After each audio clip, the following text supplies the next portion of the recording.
Up.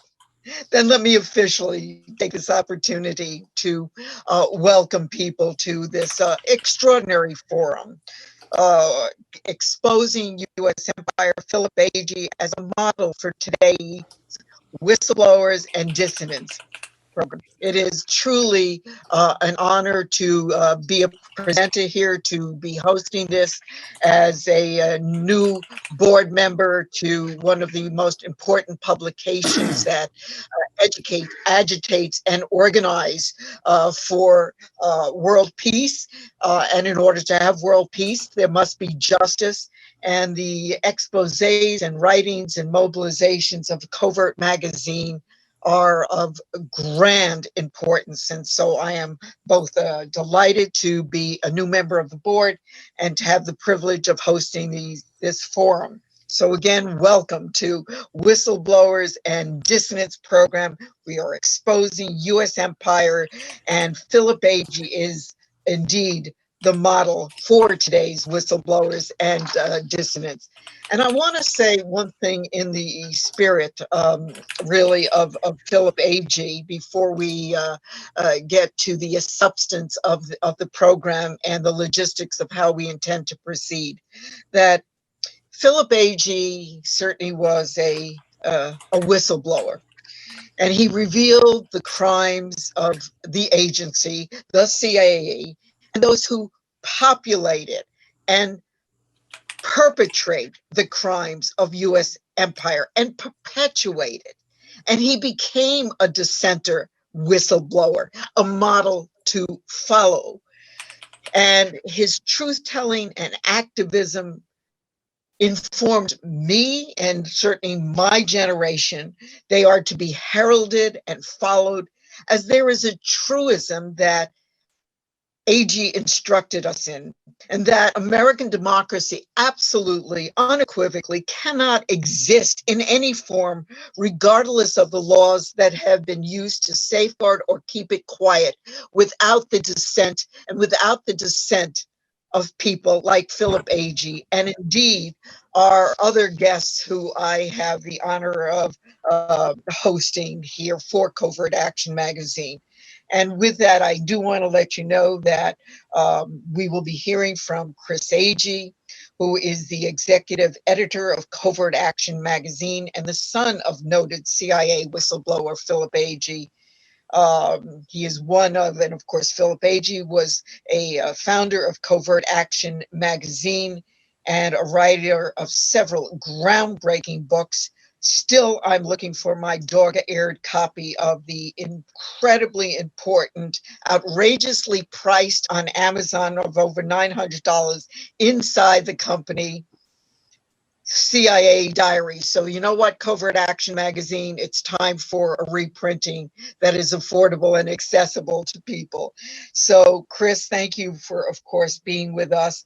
And along with Chris is the wonderful Lou Wolf, a lifetime of commitment to peace and anti-imperialist work as a journalist and activist, who is a member of and active in the reminting, if you will, of Covert Action Magazine, and most strategically was and will relate to us what it was like to, as a contemporary, working alongside of Philip Agee. So, Lou Wolf, for your years of commitment, uh, thank you for being with us.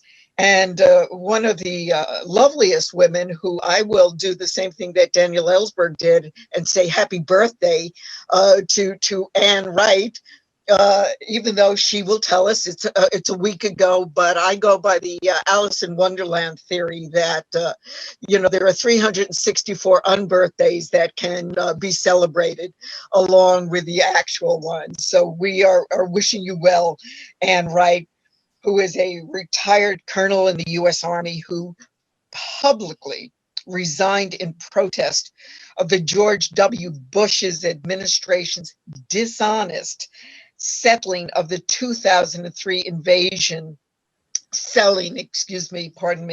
of the 2003 invasion of Iraq.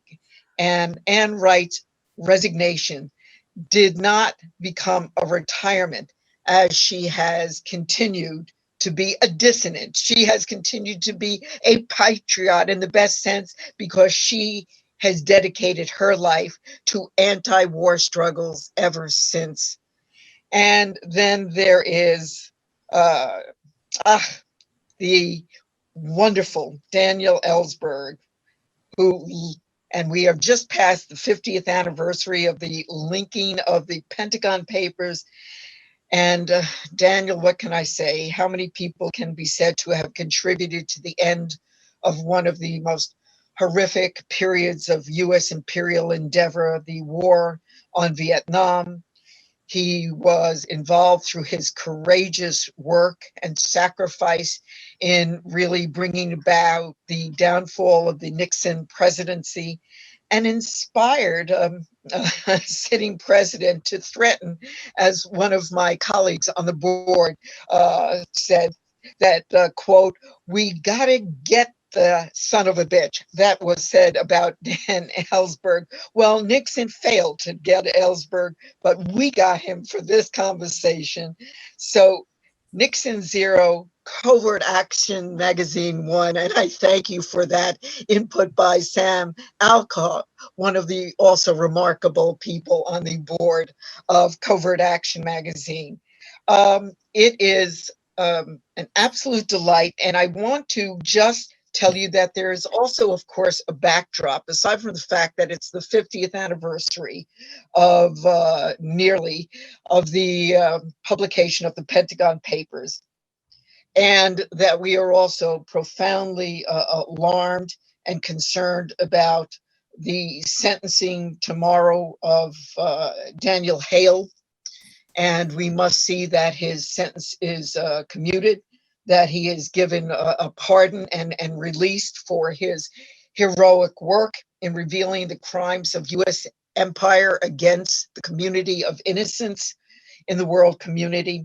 But we are also bringing this within a kind of context, and that is the publication of Jonathan Stevenson's very provocative titled A Drop of Treason, Philip Agee and His Exposure of the CIA.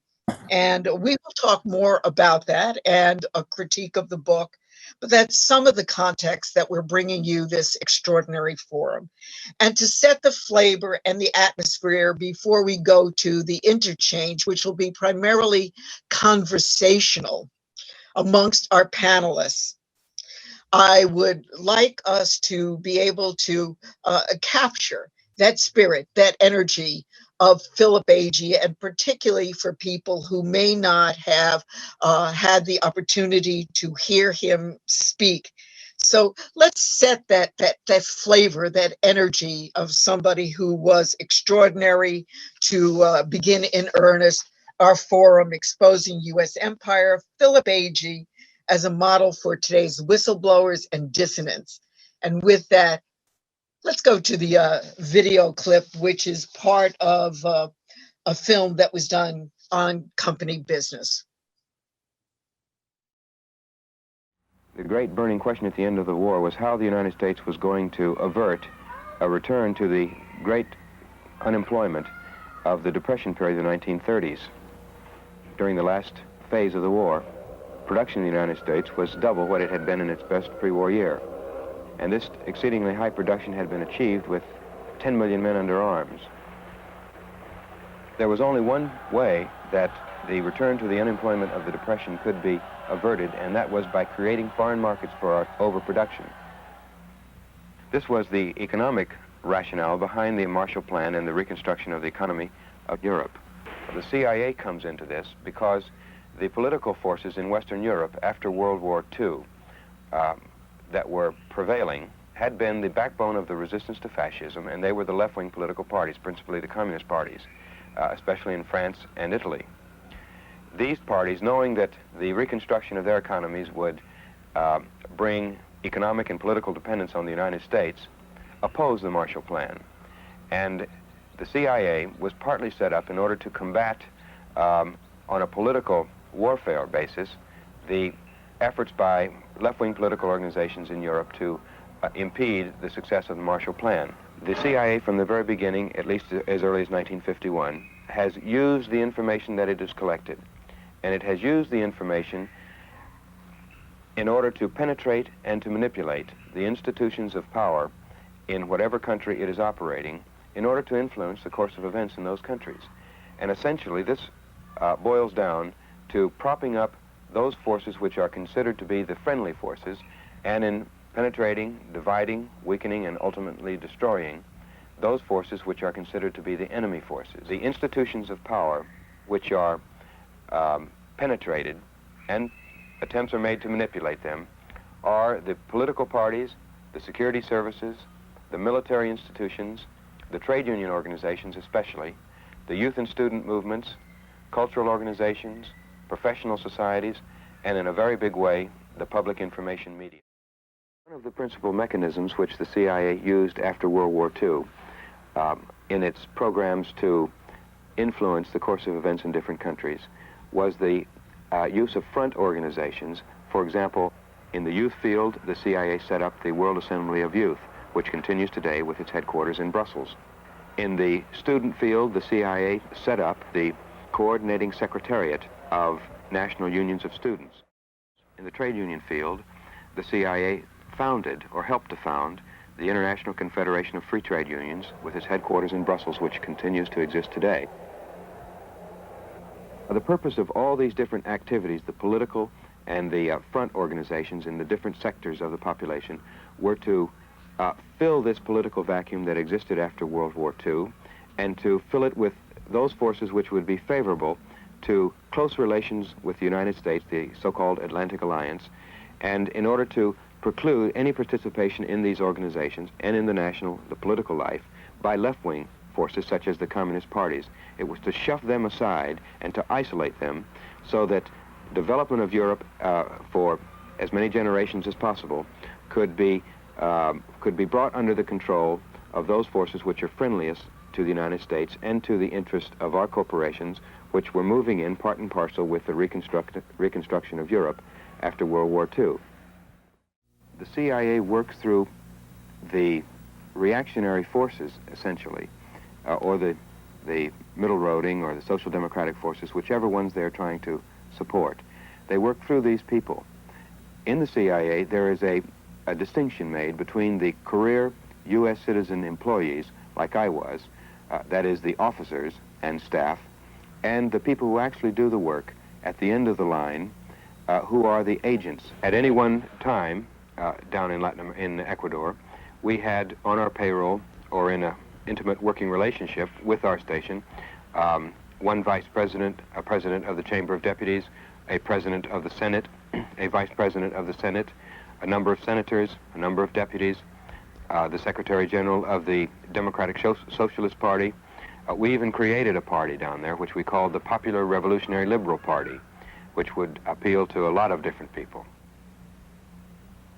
We had extensive propaganda operations during this period also. The outstanding liberal columnist of the country, Gustavo Salgado, who wrote for El Comercio, which was one of the principal dailies, under pen names, working for us, writing up our material and publishing it as if it were his own. We would publish small notices which would be practically hysterical outcries against the growth of communism in Ecuador or a specific issue such as the visit of diplomats from some communist country. Our participation consisted in creating the conditions of fear and at times hysteria with regard to the growth of the left-wing political organizations in Ecuador, such as the communist organizations, and the fear with regard to the influence of the Cuban Revolution. Our themes were the threat of these developments to traditional Ecuadorian values. And when I speak of Ecuador, I am speaking of most of the rest of Latin America too. The family, religion, and tradition, essentially. The use of forged documents and false documents is another area in which the CIA can bring about a very timely effect. In Ecuador, for example, we at one point wanted to expose the preparations for guerrilla activity of a particular organization, and while one of its leaders was in Cuba on a trip, we wrote up what would appear to be, the way we wrote it, his report to the Cubans. We put this report in a toothpaste tube. This was planted in his luggage when he returned on this trip and discovered by our people in the Treasury Ministry, and he was immediately thrown into jail. And when the report was finally published in the newspapers, it caused a sensation all across the country. We were able to force the Ecuadorian government to break relations with Cuba, and at the same time we were able to promote repression of left-wing political organizations, eventually establishing a military junta which took over in July of 1963. Every CIA station during that period, and I would expect today, was required to maintain what was called the Subversive Control Watch List. This was a list of the most important left-wing political activists in the city or in the country, and the list would include not only their name, but the name of their mother, the name of their father, of their children, of their wife, their address where they lived, the address where they worked, the places they would go with their friends, clubs they might belong to, where they would undertake their leisure activities, everything we might need to know for sudden action against that person. These lists would be usually maintained in the CIA offices and kept up to date, but whenever necessary, they were turned over to the local police or the local military authorities for action on the part of those authorities. In Chile from 1972 to 1973, the same sorts of operations were going on there to make it impossible for the Allende regime to govern after earlier attempts to prevent him from taking office failed, such as the assassination of General Snyder and the attempts to bribe the Chilean Congress.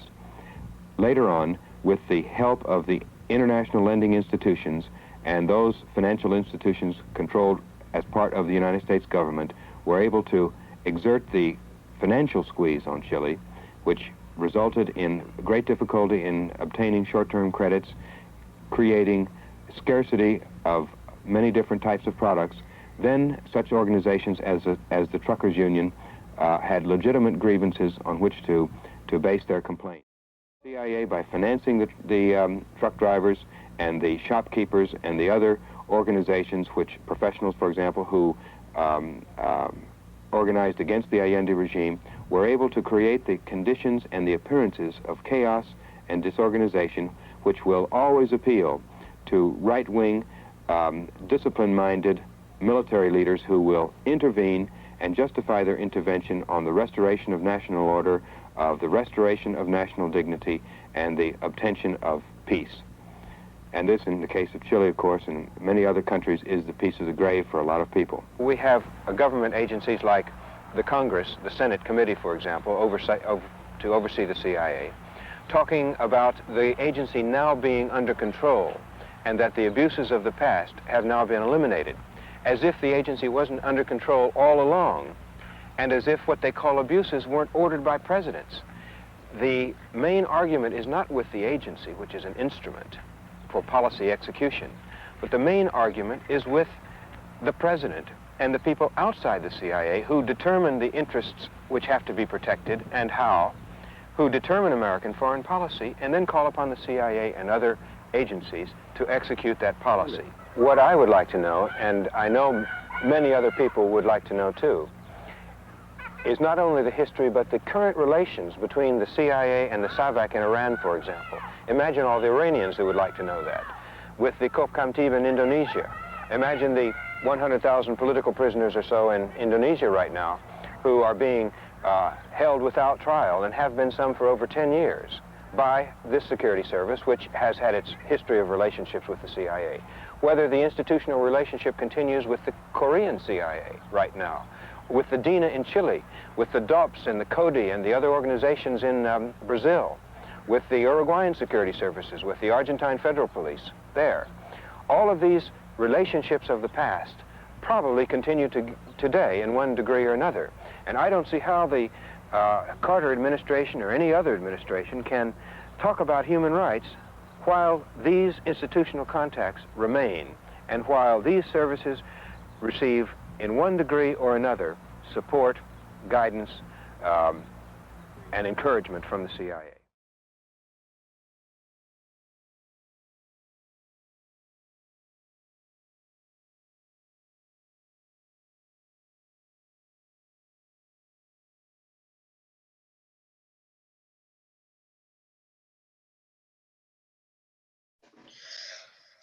Well, my heart palpitates as I recount and to and watch again that extraordinary clip from On Company Business by Philip Agee. And I must say that it absolutely, when I saw it, when I listened to Agee decades ago, it really pounded at every moral fiber and my conscience as a person imbued with a concern for the human condition.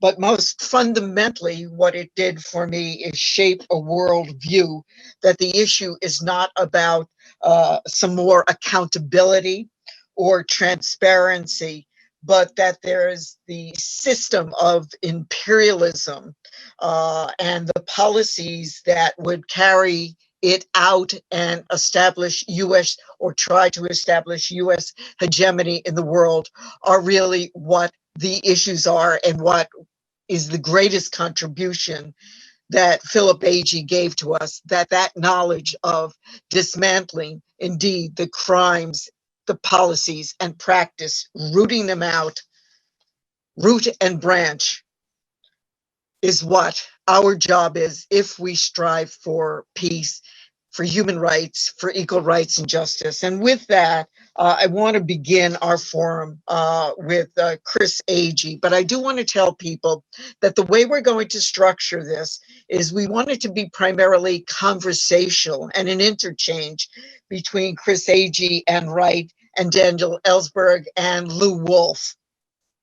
And what we'd like to do with all of our participants here is, of course, greet them again, thank them for being part of this, and ask them to use the chat as much as possible to kind of interchange and comment with ideas amongst themselves. All of these ideas will be saved as there is a recording of this as well.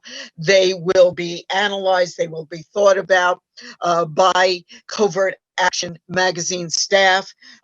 They may indeed wind up being published, and they certainly will serve to continue these conversations and these organizing and agitating to empower we the people for a better world is most definitively possible. And through the works of the people such as Philip Agee, we are so much better able to make it happen. So please use the chat freely, speak to each other. It will be preserved and it will be used for future guidance by Covert Action Magazine. And with that, I really would like to start with Chris Agee, who is the executive director of Covert Action Magazine and the son of CIA whistleblower Philip Agee. And as I noted earlier, that we wanted to just perhaps trigger Chris's initial comments by responding to Jonathan Stevenson's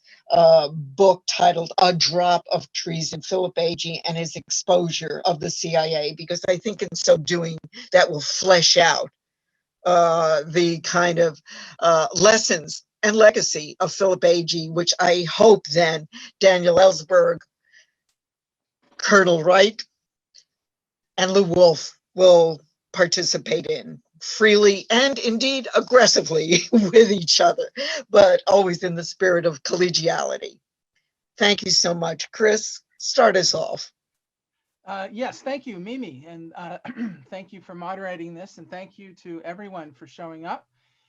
This looks like a very exciting webinar in the sense that we're going to get to reflect upon my father and his work, upon the recent book that just came out, which was startlingly called A Drop of Treason. When I saw the title, I was just like, oh, but in a way, it's been very consistent for all these decades, the attacks on my father, which I will get to in just a second to answer your question, Mimi.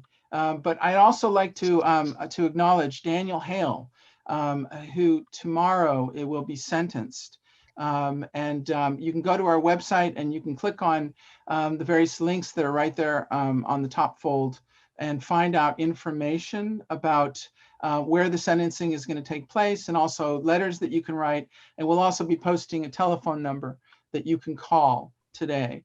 Of course, we all know that Daniel Hale was a very young man. He's a very young man who like my father and Daniel and Anne, who came to realize that what he was involved with was very nefarious, involved in the killing of people, and he decided to go public. So thank you all again for showing up for this. I would like to say that perhaps it might be good for us before we even comment on Stevenson's book, that we clarify a few things. One is, what is a whistleblower, right? To just just capture it in a sort of a basic definition, right? A whistleblower, on the one hand, is a person, usually an employee, who exposes information and activity within information or activity within a private, public, or government organization that is deemed illegal, unsafe, or a waste, fraud, or abuse of taxpayers' funds. So you have whistleblowers who go public about government criminality. And then on the other hand, you have this notion of enemies of the state or agents of a foreign principal, or people who might be considered foreign agents, who might sell information for revenge or for maybe even monetary reasons. So you've got that sort of difference between, and it's important to understand what is a whistleblower. And of course, more importantly, why do they go public? So my father was more the former, in the sense that he was a whistleblower who went public about government criminality. And it's just so strange to read Stevenson's book, A Drop of Treason, and have him in such a detailed way document much of my father's life with all kinds of granular background stuff that I didn't even know. So in that sense, it's interesting to see some of that information. But at the same time, what we get is a framing of my father's life in the context of what I call kind of like a bipolar model. The old bipolar model that we were all taught in high school. It's something that very much befalls many of us, which is this notion that there is the sort of the good, right? The American project, Stevenson calls it, which is the kind of stuff that we're taught, bringing freedom and democracy around the world. And then, of course, the other side of that dichotomy, which is the evil empire, communist tyranny, and that kind of thing. And so Stevenson's book falls into that frame.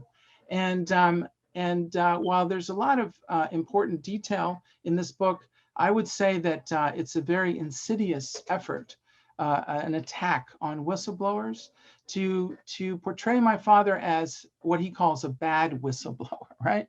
Okay, so in his definition, bad whistleblowers are the ones who attack the American project writ large. Now, you try to deconstruct what that term means, right? And so, it's when you start to describe the details of US imperialism. And that behooves us, if I may, say one more thing, and this to sort of set the table here. Let's be very clear about what my father was doing, okay? He was, as you saw in the video, and all you can see the dozens of videos on the internet, on our website. You can read his books. You can explore his message. So what was his message? Well, I kind of sum it up into three parts. Number one is the CIA tradecraft, the spycraft, the things like foreign intelligence, counterintelligence, and of course, covert action. And this is the type of stuff you'll see that when you see any of his speeches or read any of his work, he will describe. So covert action, most importantly, included things like socio-political intervention. As in the film, it states, penetration into the institutions of power to manipulate events in other countries, governments, political parties, military and security services, and so on and so forth. And he went through that list, right? Paramilitary intervention is another aspect of covert action. So you have things like, the events that happened in Nicaragua in the 1980s, or in Cuba in the 1960s, or in Venezuela, even to this day, as examples, to destroy independent efforts to to organize their societies in more democratic ways so that they can have more access to their own resources and not serve as the investment areas for US multinational corporations. So that leads to the second key part of what my father was saying, which is he added the historical and a context and the political economy of US imperial interests. He offered in-country examples of historical, political, and socioeconomic analysis. So buttressed to this political economy and understanding, he shared with us this notion of military Keynesianism, or otherwise known as the analysis of the military industrial complex, and putting the context into place of why is it that the US government engages in the acts that it does. And lastly, and very importantly, right, it's important to note the solidarity that my father was very much involved with, the internationalism, the writing and speaking and educating the public, the assistance to social movement leaders, political parties, governments, with analysis of possible covert ops against them. And of course, he also trained students to engage in organizing the CIA off-campus movement, for example, in the 1980s. For which my brother, Phil Agee Jr., was very much a part of. And in fact, he is at this webinar as well. So we want to thank him for joining, and hopefully he'll chime in. He also engaged in direct action, naming names of agents and operations. And this is one of the most controversial things that that Stevenson, for example, calls a bad whistleblower, you know? And what my father couldn't, or the way he looked at things is that, how can you separate the people from the activities? And that it was important to take on these people and neutralize their actions. So that in a way is the Agee model. And that's what we're looking at here today in terms of whistleblowers and and dissidents, and what we can do to understand that model and perhaps discuss it, debate it, and then to see how we can proceed to continue to support whistleblowers and exposing government criminality. So that, in a nutshell, is my long answer to your question, Mimi. I have more to say, but that would be my first stab at the book. Well, I really would love to bring Daniel Ellsberg in. It's 40 years since the publication of Inside the Company, Philip Agee, remarkable work, who I know some people still have their dog-eared copy, as I said, in their backpack or on their desk. And we've got to figure out a way of doing a reprint of that, Chris, so we can bring it out to the public and a new generation. But Daniel Ellsberg, it's 50 years since the publication of the Pentagon Papers, and here we are also still on the precipice of the revelations of Edward Snowden, the Espionage Act used against Julian Assange, who is virtually rotting and physically in a decrepit state and mental angst and agony in Polmar prison. So your thoughts and concerns about the nature of what Chris is saying, the function of whistleblowing, and the idea that whistleblowing, that there are perhaps kinder and gentler ways of looking at and that more accountability takes is the issue of the agencies of the security state, or is there something much more fundamental?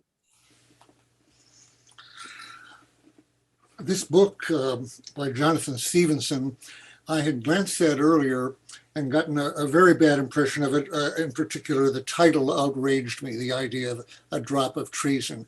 I got to know, I'm sorry, can you hear me? Yes, you're good. Yes, okay. I'd gotten to know Philip reasonably well in connection with a group we called at the time ANSA, Association of National Security Alumni, most of whom were ex-CIA people. I was not. And I got a very good impression of him during that. There was no question in my mind. This is in the, I can't say exactly when, but it was in the 80s.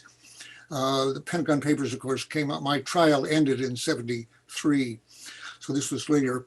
And it was obvious to me that he was an extremely intelligent and actually, in a very conventional sense, at its core, a patriot. There was no question in my mind about that he wanted the best for this country, not at the expense of other countries or other civil rights, but that he had a much more universal outlook, but he thought that was consistent with the best values of America and what was good for us. And that, of course, put him at odds with what Stevenson calls the American project. I think, as you mentioned, that phrase comes up innumerable times, literally scores of times in the book. And I have not read every word of the book, and I have yet to see any definition, even the slightest definition of what he regards the American project as being. In quotes that he uses from Philip makes it clear that his criticism is of the American government, and in particular the national security bureaucracy, so-called, which he knew, as I know, is only to a minor degree connected with what can truly be called or reasonably be called national security, as opposed to the security from embarrassment of various members of the regime, parties, corporate interests of various kinds. Clearly, this author, Jonathan Stevenson, is identifying American values in American project, he says, with two things: the supposed and declared aims of American policy. I'll come to that in a moment. And also literally the interests that are in fact pursued, which are to a very large extent corporate interests, or in some cases interests in bases and intelligence bases. Basically, our 800 bases in the world can be distinguished to some extent from simple corporate interests. But you put those two together, and they basically, you're looking at the military industrial complex, or as Ray McGovern, my friend, former CIA officer, calls it, not the MIC, military industrial complex, but the Mickey Matt, military industrial corporate intelligence, media, academic, and think tank. One could always add dimensions to that. If, in particular, as part of the industrial, financial is very important. Of industries, very specifically oil, but also aerospace in general. To a large extent, I now see the Cold War, and especially the arms race, to a very large extent as an annual essential subsidy to the aerospace industry to keep it afloat year after year, and buying weapons that it's not only that they are not needed or that they have no legitimate purpose, it is that they're absolutely dangerous to the world, or the very existence of many of these weapons. I'm thinking in particular of ICBMs, which we are about to reconstruct a whole new series of ICBMs, which should not exist at all, including the old ones, and which can only really be rationalized in terms of the interests of Northrop Grumman, with the main contractor on this, Lockheed, their rival Boeing, etc. Now, Agee, looking at Latin America, was in an area where ICBMs were not very much involved, for major weapon systems, but a former predecessor of his, actually, with the odd name Smith. His actual name was Smith, which others found hard to believe as a CIA agent. You know, what's his real name? But he was assigned to Latin America, and was explained to him that the Marxist criticism of U.S. as an imperial power, as basically a plantation management for the world was particularly applicable to Latin America. And of course, Agee was running into this. Now, I stayed up with my wife reminding me that I had to be up here early at 8:30. I didn't quite make it for this program. Kept saying, come to bed. And I couldn't stop reading it because, in fact, it was extremely interesting as somebody who'd known Agee. I must say that in reading the details that Chris talked about, impressed me even more at the tenacity of his work, the continuity of it, and the patriotism of it, not only exclusive to America. He also clearly came to feel a loyalty to the human project or to the existence of humanity. Again, his work, unlike mine, was not mainly in the area of nuclear weapons or of climate, let's say, which threatens all of humanity. But he did have a loyalty, which he didn't talk about a lot, to the Constitution and to some of our declared aims. We are seeing right now the capacity of vast parts of our population to bizarre delusion. For instance, the total anti-vax effort, which is keeping us from really controlling the pandemic, perhaps forever, entirely. We'll keep it with us forever, is based on ignorance to a very large extent, very striking as to how easy it is to convince people to brush aside evidence of science and to listen to someone like Donald Trump or DeSantis in Florida. Well, as Agee found and I found, the Cold War, to a very large extent, was based on a delusion not less distant from reality. In terms of the idea that Stalin was a ruthless tyrant, a murderer of Russians and others inside his realm, the idea that he was an expansionist like Hitler, bent on world control by all kinds of covert means and military means, was a delusion, a deliberate delusion, and a very profitable one, because for the aerospace industry, it was an essential rationale for this enormous buildup that we had, and including and our armed forces as well, and the support of universities in the by the military and by intelligence and so forth. But in particular, I would say the American project can be described in terms of the practical effect of our policies and the desired effect of our policies in a rather consistent way that is very different from what the public is led to believe and what our leaders declare, and from what people like Agee and I, or Ed Snowden, or Chelsea Manning believed when we volunteered for this. None of those four, for example, were drafted in any way. They essentially, Agee was approached. They were recruited to some extent, but take Ed Snowden, Chelsea Manning, they joined in the time of Iraq. You can look back at that and say, how could they do that? And the answer is they were very young, and they believed what they were told about what the US meant in the world in terms of opposing aggression. And that was certainly true for me. A very simple point as follows. America thinks of itself as having been born, and this is true to this extent, being born in an anti-imperial struggle against a particular empire, actually. We thought of ourselves as anti-imperialists in general, and a republic as being antithetical to empire, what we were creating. But actually, we acted in a very imperial way with respect to the continent for the next century and more, and then branched out into the Philippines, Central America, and so forth. Central America was in there from almost the beginning as our sphere. So, and the Confederacy in particular wanted to extend slavery to a larger sphere. That was a major aspect of the war. since the Second World War, we think of ourselves as extremely altruistic, and in particular, looking at the Marshall Plan and others, and in particular, supporters of democracy and self-determination in the Third World, defined as the former imperial colonial sphere. That is flatly false.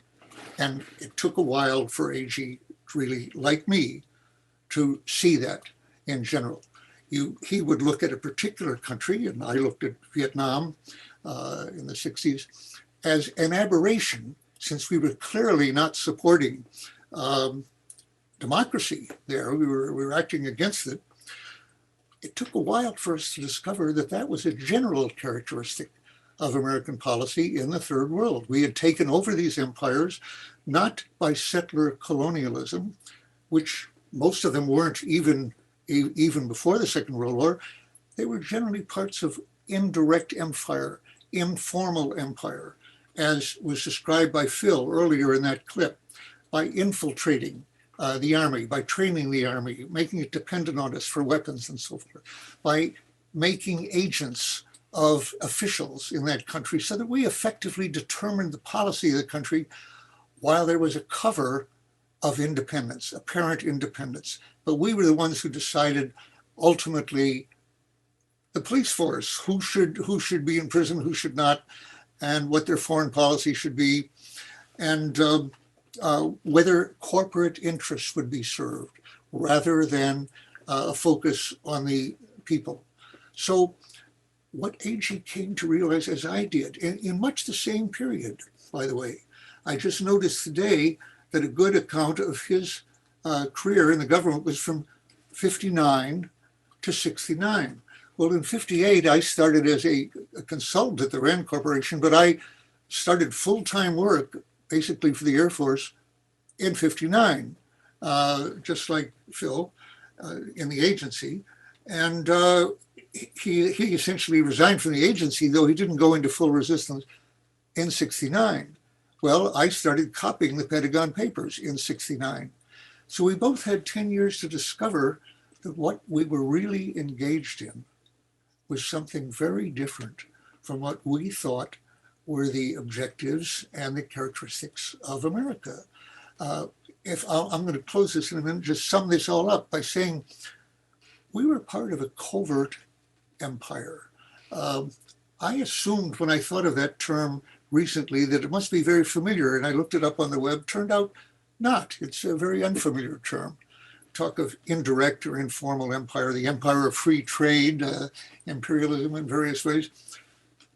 Covert empire, I think, is a very good term. Notice that it's part of Covert Action Quarterly. We talk about covert. Covert has a technical meaning, in particular in the intelligence field, which I was not in. I was a consumer, as they call it, of intelligence estimates. And I worked with CIA people. I was never in it myself. But I came to understand that covert, actually a very good book called A Short Course in the Secret War by a pseudonym, Christopher Felix, introduced me to this very early in the game. The covert means not merely secret, although it does mean that. It means specifically accompanied by lies, by a cover story that will protect that secrecy. For example, when I worked on war plans, I put them in a safe every night. It was understood I worked on war plans, the content was secret, but the fact that I worked for the Air Force on war plans was not a secret, and who I worked for. In the clandestine operations part that Agee worked in, or a later boss of mine, Ed Lansdale, had been associated with, who you're working for is a secret in many cases if you're an undercover person. Great effort is taken to establish false explanations for what you're doing and false descriptions of what you're doing, who you work for, and to what end, and who you're working with, and the methods that are used. So we are in denial. The essence of cover is plausible denial. You create evidence and you put together evidence that will support a false story, that will deceive people as to what you're doing. And you don't just lock it up, you don't just conceal it. we have plausible denial that we are an empire. That remains true to this day. And we are in plausible denial, we use plausible denial of how we remain an empire. That is, how we influence other governments, which is the way empires do. Assassinations, paramilitary forces, control of the local armed forces by bribery, training, equipment, to take over in coups, military coups in general, only when necessary, by reason of organized resistance, as in Vietnam or Iraq, do we put actual troops in. There's a pretty much overt empire. But otherwise, as Agee was involved in doing, by subverting local governments and deciding, who shall live and who shall die in that country. That is, that's what Agee and I discovered we were part of. And you don't learn it just in one country. I was able to think of Vietnam for many years, decades, as an aberration that we'd somehow gotten into. It was clear we were supporting corrupt dictators that were as tyrannical as communists at their worst. If you want the worst, you get, say, Pol Pot in Cambodia, and others a little less tyrannical than that. Ours, we weren't offering democracy to anyone in Vietnam. It was clear that the regime of Ngo Dinh Diem, whom we assassinated when he got inconvenient and embarrassing, like Trujillo in the Dominican Republic, got to be an embarrassment, so we had him killed. Regime change of that sort is empire. And now we're finding that we talk about regime change as a normal function of our government. And are not aware that defines empire, essentially. So it was like our waking up, let's say at 21, and being introduced into the family business, what it really was, like The Sopranos, that you discovered that your family is in the mafia. And they're very nice people. They treat you very well. They bring you up well, get you a good education and so forth.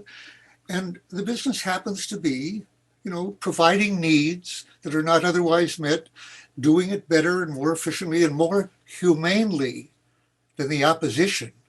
We're much better than the Colombians with their chainsaws and so forth, as you understand in the Godfather movies. So it's better us than others to control these people. But it does mean keeping suppressed any effort at social democracy, at unions and peasant collectives, anything else that will support the welfare of the local people above that of corporations that need cheap labor and markets. So that's what he tried to bring home to America. And he went further, finally, in actually trying to subvert these operations, to sabotage them, to go against them. And I won't go into it now, but of course that brings up his most controversial effort, which was to name these people. And I will give Stevenson credit, by the way, in a number of ways. You can read this book and come out a great admirer of Agee, as I do. Reading it with my eyes, I see, well, there's a lot in this that Philip would agree with, except that he's describing these things as things that Philip believed, and he does give him credit for sincerely acting on this. And those are very good descriptions of American policy. I read them and say, yes, he believed them because they're true. And more people should read them. And Stevenson finds it very hard for himself to make that judgment, possibly related to the fact that he has been a professor of strategic studies at the U.S. Naval War College. That almost entirely certainly means of the use of Polaris and now Trident submarines to threaten omnicide, the death of nearly everyone. Our submarine fleet alone, aside from the ICBMs, has enough warheads to cause a nuclear winter. And so what are the best conditions for just omnicide? How best to do it? The most humane ways and efficient ways of threatening and killing billions of people. And then he moves on to Director of Political and Military Affairs Middle East and North Africa on the National Security Council. Well, it doesn't say exactly what years, but that means that the author of this book then is at the highest levels involved in regime change in Libya, Iraq, Somalia, Afghanistan. In other words, a criminal effort altogether, as Agee defined it. So you can see with that background, which he's not disclaiming, he virtually has to distance himself from Agee, or he couldn't stay employed, and perhaps even convince himself that Agee was doing the wrong thing when it is very obvious that Agee was doing the right thing. So I've covered a lot of ground there, but I'm saying that actually, to my surprise, I could recommend reading this book to a lot of people, even though there is this absurd theme running through it, that there is some substance to calling Agee traitorous, to which there is no substance at all. What Agee recognized was a loyalty to the best declared principles of our government, which are anti-imperial, self-determination, equality, freedom, democracy, which we do not support in the third world, period. We are not supporters of democracy in the former colonial era because it doesn't suit our corporate interests. And so in that sense, he's, I would say, not just patriotic, but a man of great moral courage that I admired before, and all the more when I read the details of his life effort. Well, it's time to bring Anne Wright into the discussion. And I'm particularly interested in your comments, both from Chris and Daniel Ellsberg. And as you, of course, were later than them, you were in the post-Ellsberg, the post-Agee period, and you don't actually, to my knowledge, describe yourself as a whistleblower. So your thoughts on what Daniel Ellsberg is saying, and I have to say, this continues to and it must be a discussion that's contextual against the various new machinations for regime change that the U.S. empire tries to initiate, using food and medicine, certainly for the last 60 years, weaponizing it as a way of seeking regime change in Cuba, and now continuing to do so and employ sanctions as a methodology for really that strikes at the heart of the civilian population and destroys it, to creating a kind of unrest and fermenting simile regime change in any one of these countries as a new technique. So somehow the idea, which, if I may, that Stevenson puts out, you're absolutely right, he wants to stay employed, but that there is a kinder and gentler way of doing things, and that the real issue is accountability and transparency rather than dismantling the security state in all of its machinations, whether it's the employment of drones, whether it's the dirty tricks, all of the things that Agee described in the first clip we saw. Your thoughts on this, Anne, and your role and the role of whistleblowers who we need to encourage and we need to support in terms of the dismantling of the war apparatus. And Okay, well, thank you very much, Mimi. That's great, and thanks to Chris and Daniel, of course, and to all of Covert Action for reminding us, bringing us into the discussion about Phil from 50 years ago, and now we see Daniel Hale, we see Julian Assange, we see Snowden, we see Manning. And of course, Dan Ellsberg on the 50th anniversary of the Pentagon Papers. I myself was in the US government probably longer than anybody else was. In fact, I didn't resign from the government until 2003. in opposition to the U.S. war on Iraq. And that's after having been in either the U.S. Army starting in 1968 during the war on Vietnam, and then continuing on till 2003. And the latter part, the last 16 years, I was a U.S. diplomat. And one of the places that I was a U.S. diplomat in Nicaragua, Grenada, Somalia, Uzbekistan, Kyrgyzstan, Sierra Leone, Micronesia, Afghanistan, and then Mongolia. So there, as you can see from some of those places, there was a lot of U.S. government activity in there. And particularly the very first assignments that I had in the State Department were in Nicaragua and Grenada. And, you know, I had not read Philip Agee's book, Inside the CIA, when I was in Nicaragua. But I can tell you what, reading it now and just listing the things that were going on while I was in Nicaragua, which was the last 2 years the Sandinistas were in power, from 1987 to 1989. Well, the list, I mean, you just count them off, all the things that the CIA was doing in Nicaragua at that time. And I'll just bring in that indeed right now, the same old shit is happening, pardon my French. I mean, when you look at what the US government is doing in Nicaragua, what it is doing in Venezuela, all the stuff that's happening in Cuba. I mean, having been in the US government for 35 years, all I can say is don't trust your government because there's a lot of stuff going on now that you read Phil's book and it's like, oh yeah, that's happening there in Venezuela. That one's happening in Nicaragua.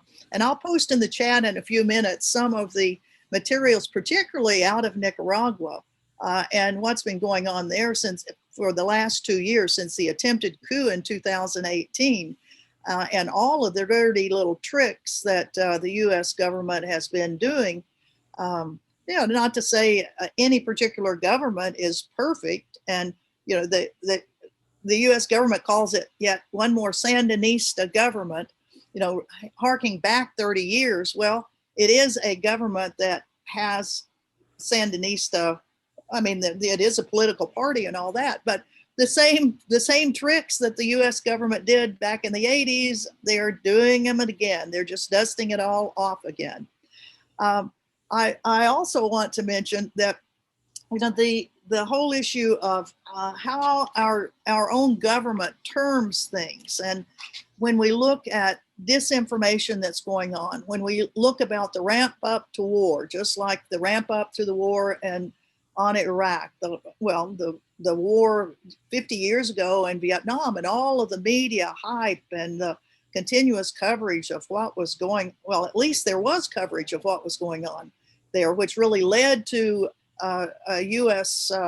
Public outcry finally saying, we've had enough of this. That was after 50,000 U.S. and 5 million Vietnamese were dead, for God's sakes.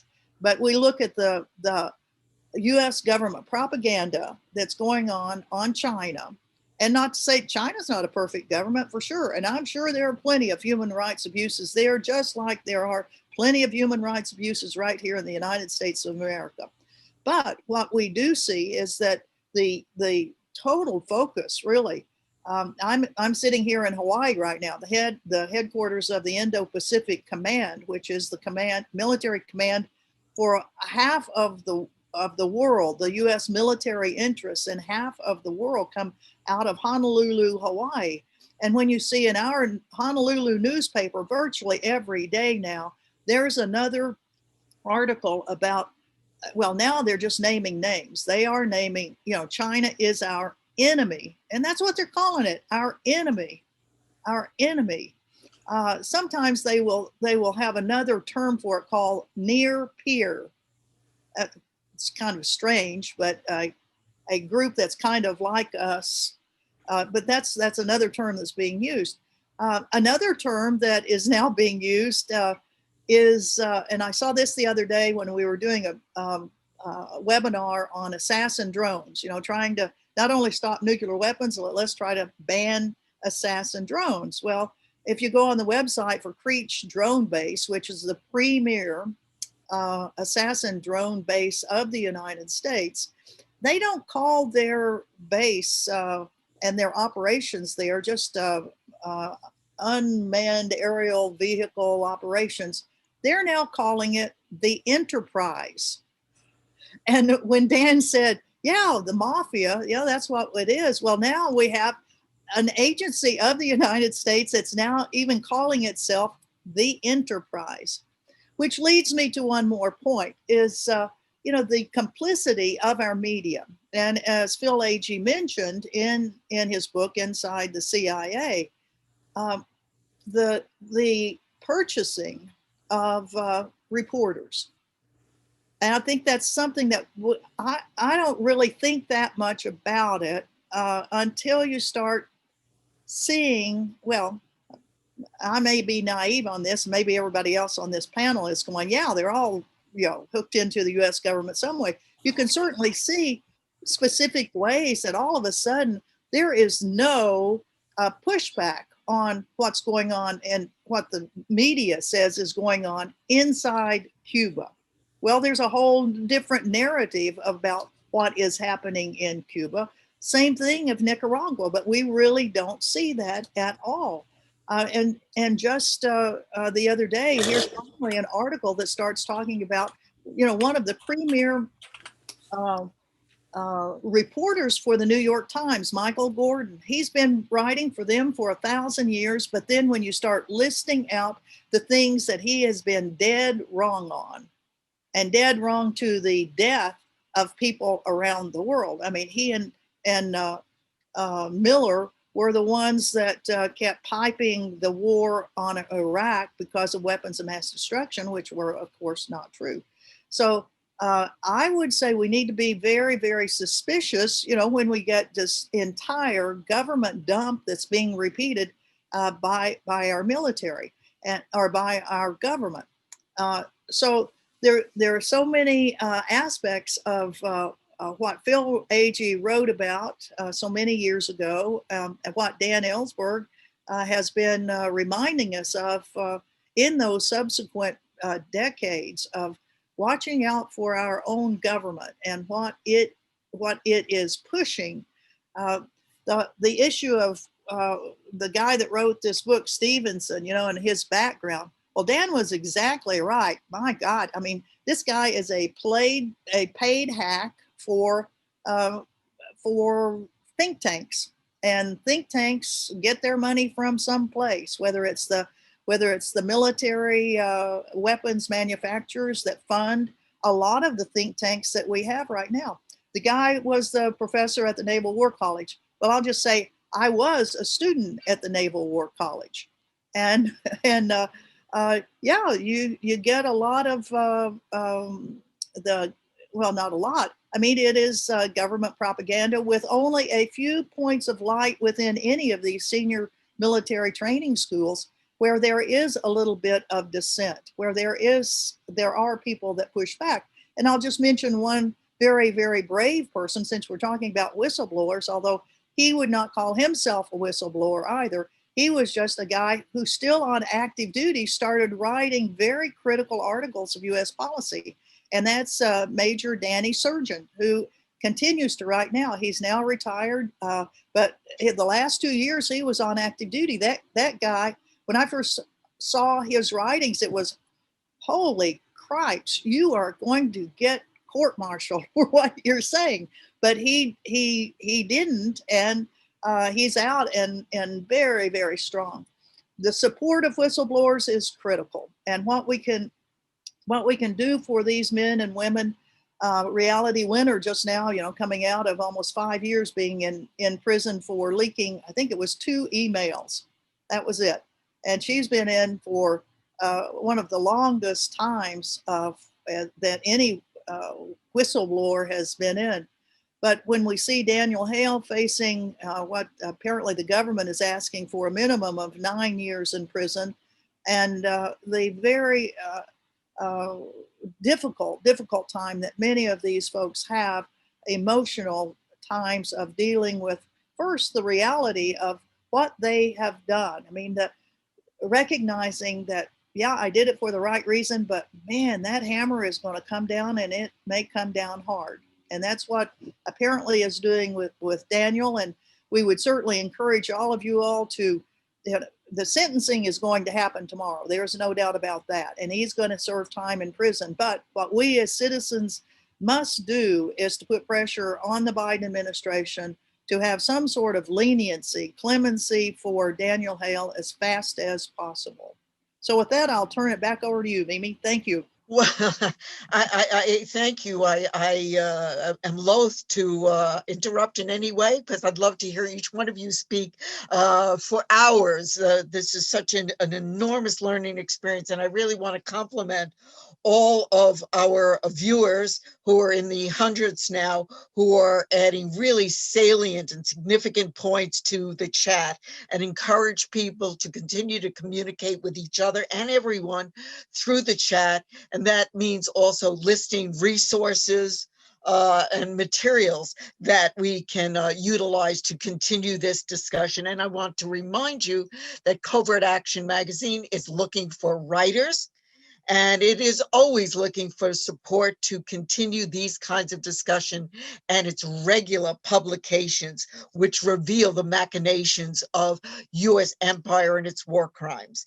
So I want to thank you again. No, we are not completed by any stretch of the imagination, but I wanted to thank you again for joining this extraordinary webinar, Exposing U.S. Empire, Philip Agee as a model for today's Whistleblowers and Dissidents program. And to particularly thank Lou Wolf, who we'll hear from in a moment, and Ann Wright, Daniel Ellsberg, and Chris Agee for getting us started on this enormously important conversation. And with that, I do want to bring into the conversation and then get more of an interchain amongst you, and also some thoughts on where your lessons and the ideas of the support for and development, frankly, of more whistleblowers fit into how we look at the Biden administration and this latest chapter in the power paradigms of U.S. empire in the world. Lou Wolf, you had the privilege in many ways and the extraordinary experience of knowing and working for years and years as an activist with Philip Agee. So your thoughts on what we learned from the legacy of Philip Agee, and in the context also of some of the things that Daniel Ellsberg, Ann Wright, and Chris Agee, the editor of Covert Action Magazine and son of Philip Agee, have been saying. And thank you so much for your participation in this extraordinary forum. And you've got to unmute.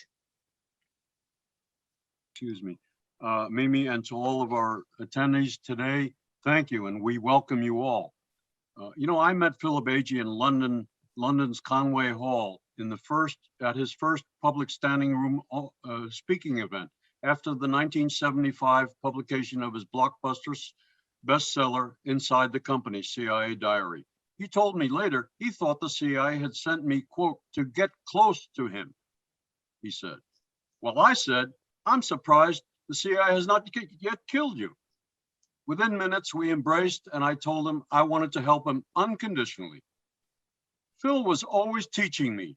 The core of what I learned to appreciate about him was not just his immense courage to have realized after 12 years on the job as a CIA operations officer in Ecuador, Uruguay, and Mexico, that he could no longer participate.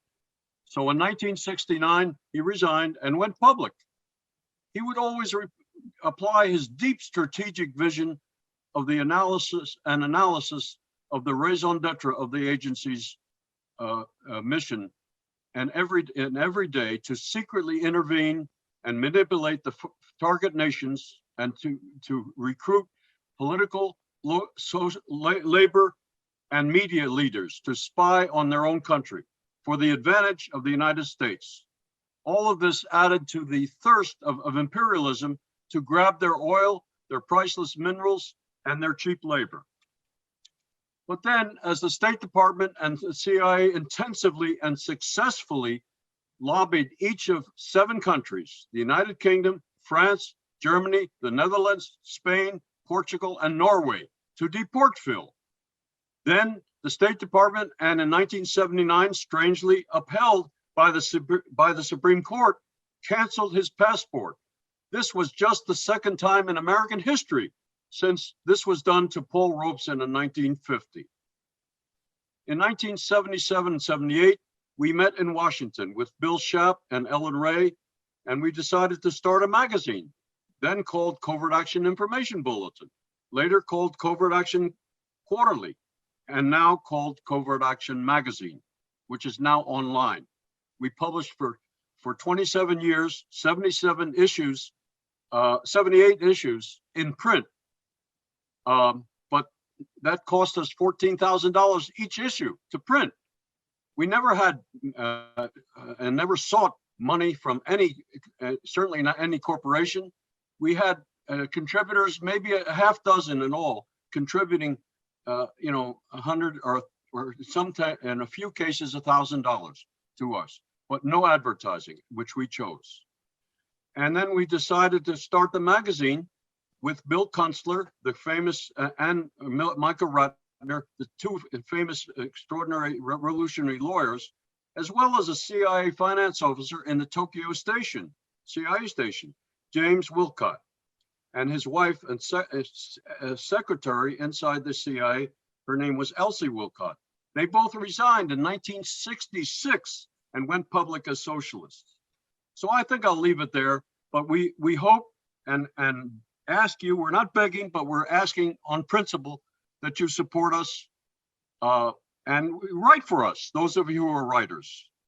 And lastly, we need some bucks, because this is not free to produce a magazine like this. Thank you. And I'm just going to chime in and say that this is a magazine, but it is more than a magazine. It's academic and it's theoretical, but it's all there to lead to both education, agitation, and organizing to really empower we the people for a better world as possible. And we are indeed the ones to make it so. And with publications like Covert Magazine, it so much helps in doing that. I want to just let people know that for the next 45 minutes, we're going to continue this discussion, and really would ask that Daniel Ellsberg and Ann Wright and Lou Wolfe and Chris Agee, kind of interchange their ideas and perhaps ask each other some questions. But I am going to take the prerogative now to get us started on our second round in a way by asking Daniel Ellsberg. One of the things I've always been curious about is really how you move from a state of moral indignation, the sense of being lied to, and the kind of corruption of the politic being employed against people, to really becoming a dissenter and understanding that it is systemic in nature. Or as Philip Agee in his opening clip pointed out, that the policies and practices of the CIA, the agency, were guided by the president and the staff.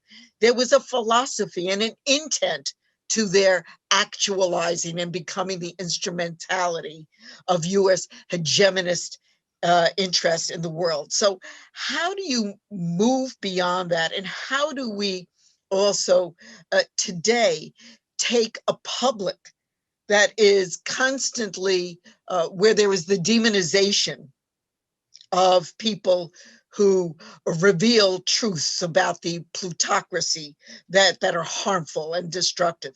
How do we begin to make that and move from moral indignation into a movement that builds on dissonance and seeks to really dismantle the machinations of US empire and its hegemonist imperialist designs over the world?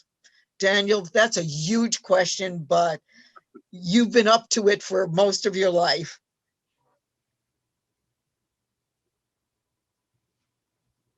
And you need to unmute also. Okay, we got the, Okay. Now I have to get back here a bit. Can you see me? I've lost the image. yes, I believe that while we went through a momentary technical glitch that are, yes, Yeah, okay. you're right Okay. on, Okay. thank you. Okay. First, there's been a lot of attention to what is the impact, what is the meaning of the Pentagon Papers, because it is the 50th anniversary of their being published, and in June. So there's been a lot of commentary on it, and I'm sorry to say that I find most of it misguided or misled. In fact, quite dismaying that I thought a lot of what needed to be learned from Vietnam has never been learned. And that's a long story. But let me go just to the point you make. It's very commonly said that what the Pentagon Papers showed that was radical and important was that the government lies. Now, that was unfamiliar to a lot of the American people, to be sure. It certainly wasn't a factor in my choosing to go to prison, because if you can't stand the thought that your government lies, you can't be in the executive branch for a week, I would say, let alone the 10 years that I was, or Phil Agee. It so happens in my case, my very first day as a full-time employee, having been a consultant for years before that, was August 4th, 1964, the day of the supposed retaliation to a North Vietnamese attack on our destroyers in the Tonkin Gulf that had not happened. And it was every aspect of that was lied about. That was my first day. Now, you could say, well, I could have dropped out at this point. I made a mistake here. I came to the wrong office. But I wasn't likely to do that. I just got here. Moreover, I'd already known that they lied very frequently, but as a consultant. But I'd sort of never seen it in real time. The president standing up and saying to the American public, this has been an unprovoked attack in international waters. We seek no wider war. And knowing that he knows everything he says is a lie. So I stayed in. What should I have done then? I should certainly have gone to Congress, but nobody had ever done that. And I didn't do that. And none of my colleagues ever did it. It took me a long time to reach that point. Now, what made the difference then? That was 64. In 69, I did go to Congress. In 71, I went to the press, Congress having not done anything. Fulbright, McGovern, Mathias all promised me there would be hearings, they would bring this out, and they all backed off, having thought about it a bit. So I went to the press. So it wasn't just because they lied. It was what the lies were about.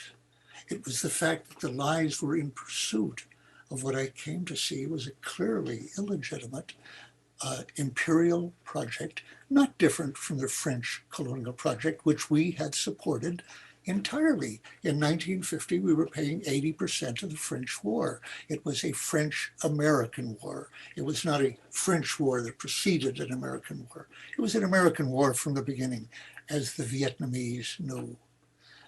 Just one little footnote there. A friend of mine who had been a Viet Minh, a regimental cadre, political officer, very high, and then had switched sides to the Emperor Bao Dai, and later to the Saigon regime, and then later imprisoned by Thieu and so forth.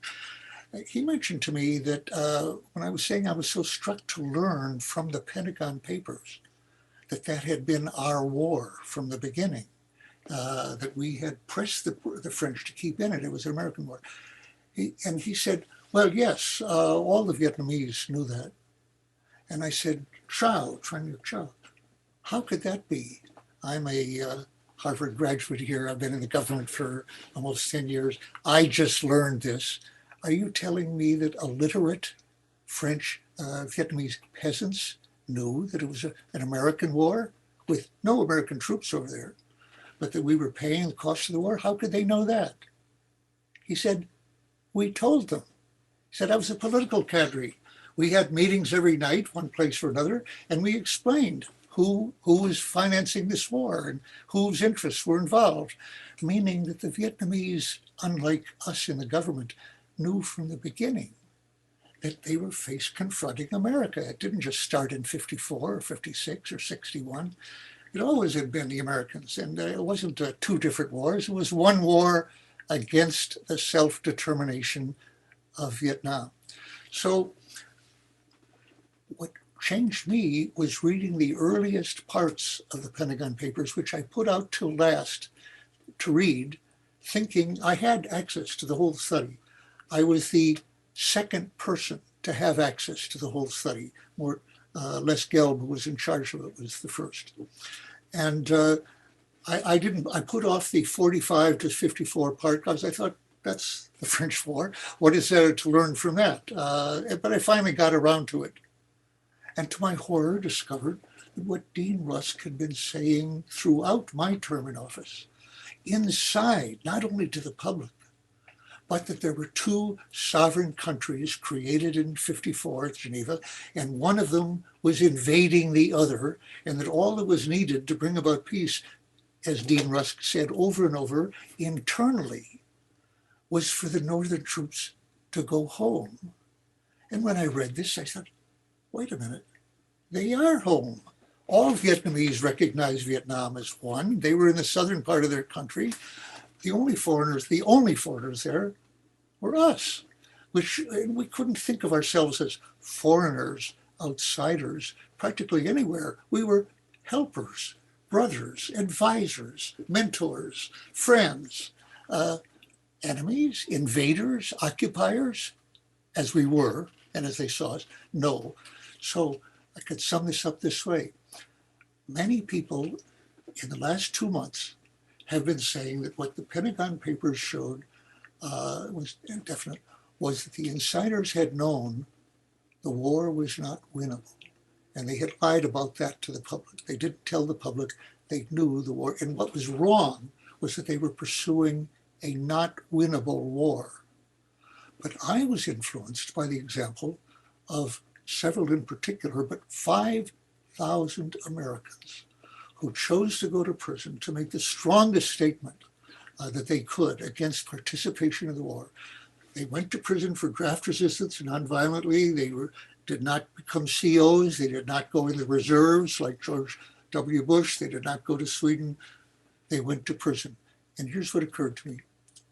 Not one of those 5,000, whose existence is very much to the credit of this country, not one of them went to prison because the war was not winnable.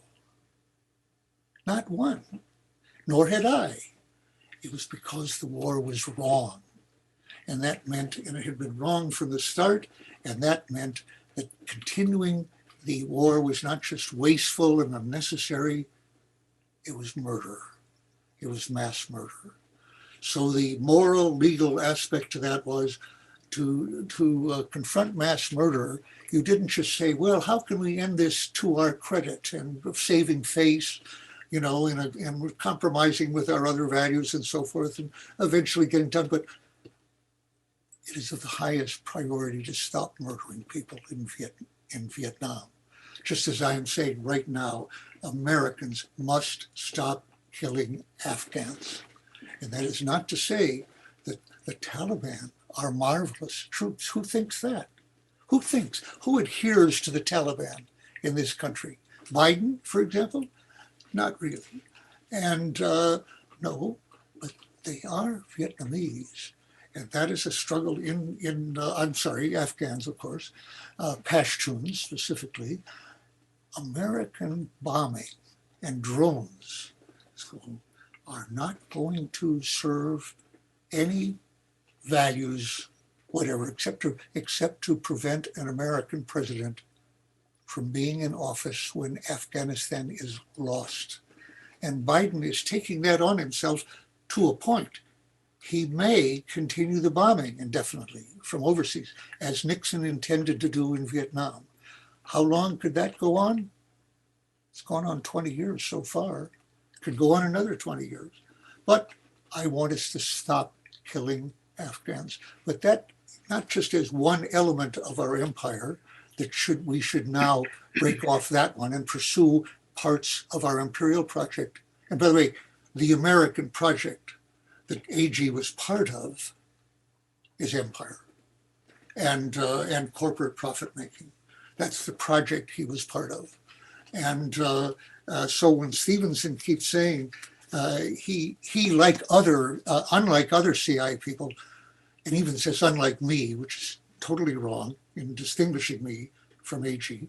This guy, by the way, Stevenson, admires me. He certainly doesn't say anything negative about me, but he distinguishes me from Agee and really all the others in totally wrong ways. He says, I accepted the institutional framework, unlike Agee. The institutional framework of empire? Is he kidding? There's no distinction there. So the reason, yes, we should stop killing Afghans, but above all, we should recognize that we have been acting imperially. We've been lying to ourselves and to our people about that. And the next question is, well, how bad is that? I mean, what's the alternative? The Taliban? And the answer is, if you look at our imperial projects since the Second World War, they are not an advertisement for empire, for any point of view, except the military-industrial complex. They have no lessons to learn. They've been doing fine. It doesn't matter whether it's a stalemate or a loss or whatnot. The weapons keep getting bought. So they've done fine, and they are the big donors, not us. And they're the ones who will punish the president if he stops it, including Biden right now. And so that's the project we have to examine and oppose. And it's very hard to do it.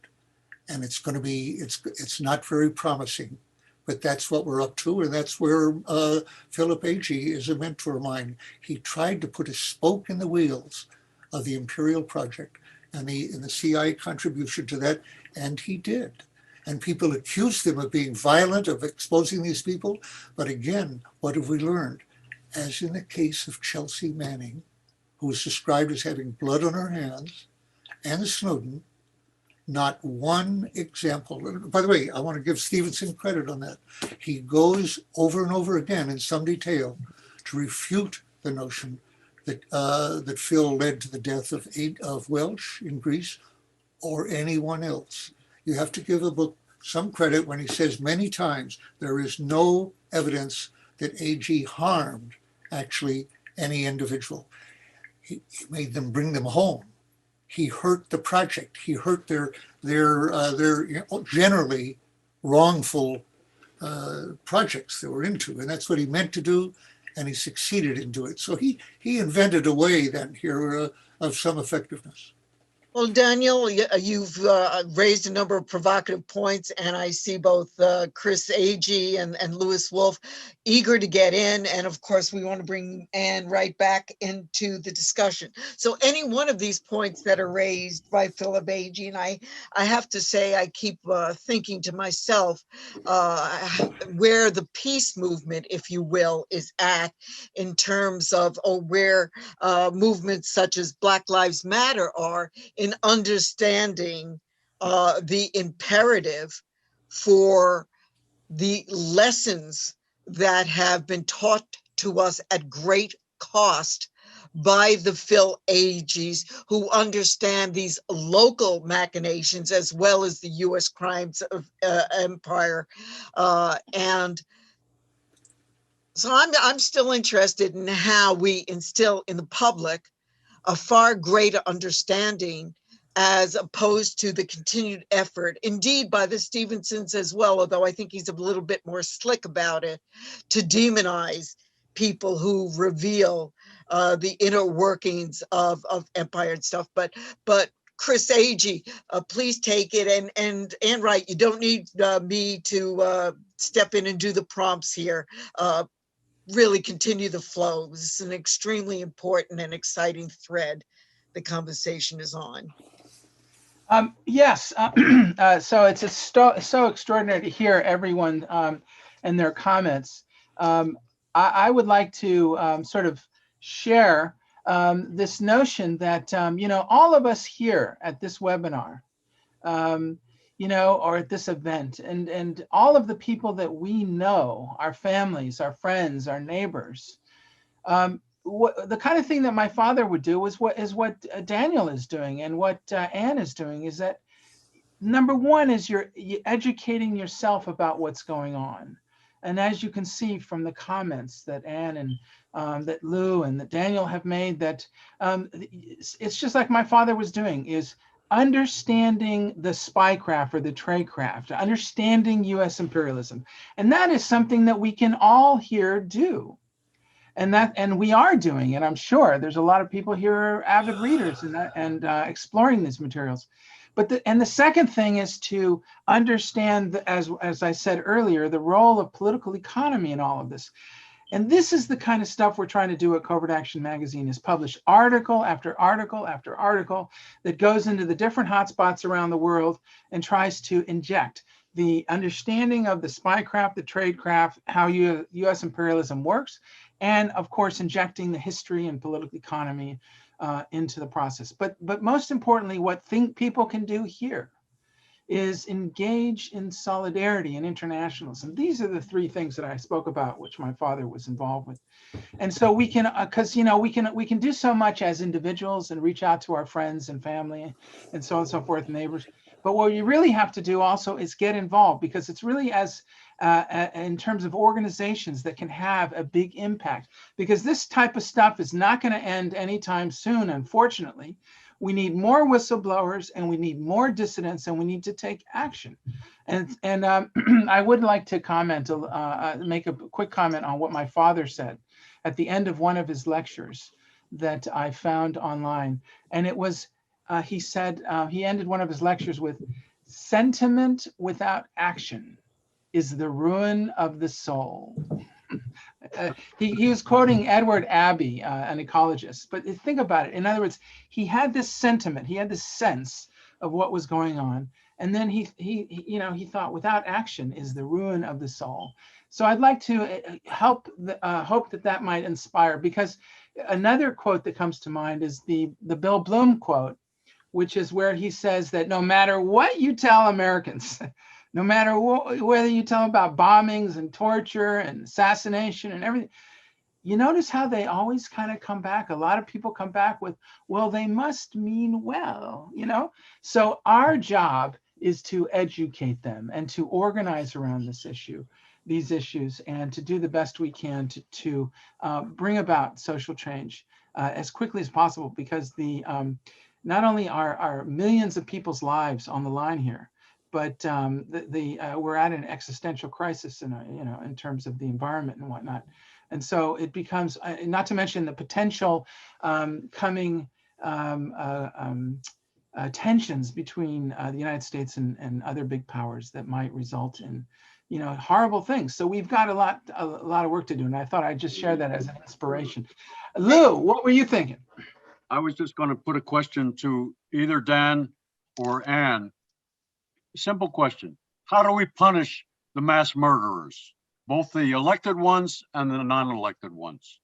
Maybe can't get an answer today in the remaining time we have, but that's something we must work on.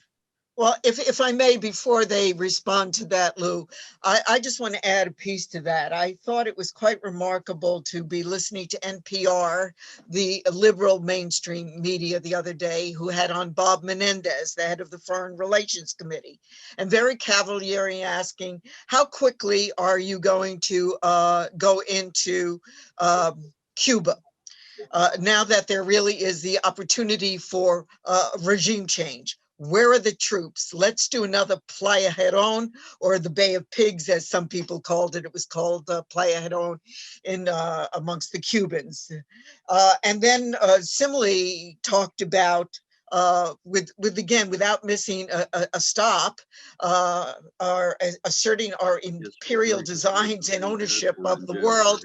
What are we going to similarly do in Haiti? When are the troops going into Haiti? Notwithstanding the almost universal decrying of the Haitian people against any US troops and or UN troops being brought in.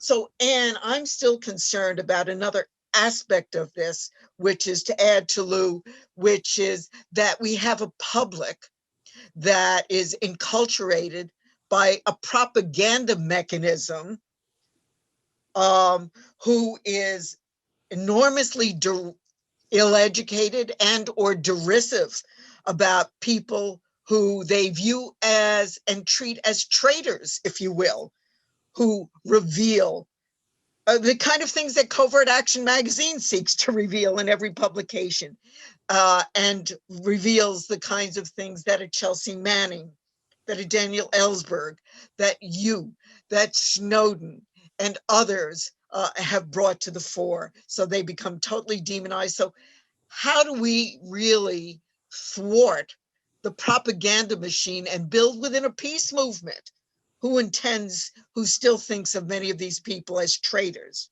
rather than upholding the lessons and the revelations that they so generously and courageously offer to us against the war machine? Well, it's a very, very difficult thing. I mean, Americans are very gullible to what their government has to say on some things.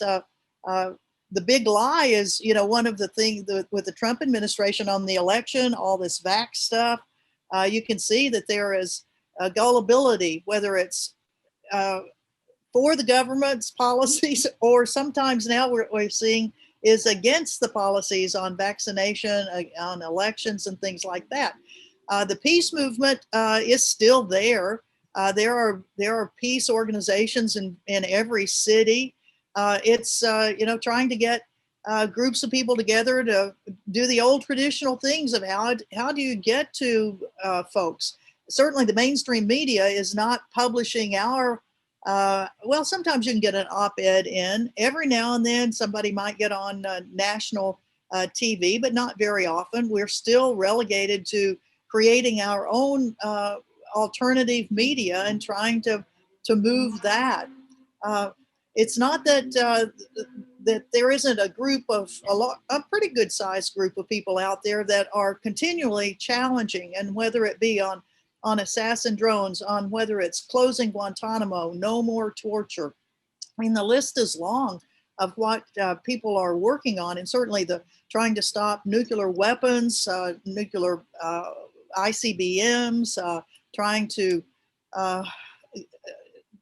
somehow get the attention of the Pentagon that some accidental misstep out in the Western Pacific right now could lead to a major conflagration where we have armadas of the US, of China, of ships of Australia, the UK, France, Germany, the Netherlands, all of them out there kind of vying for space.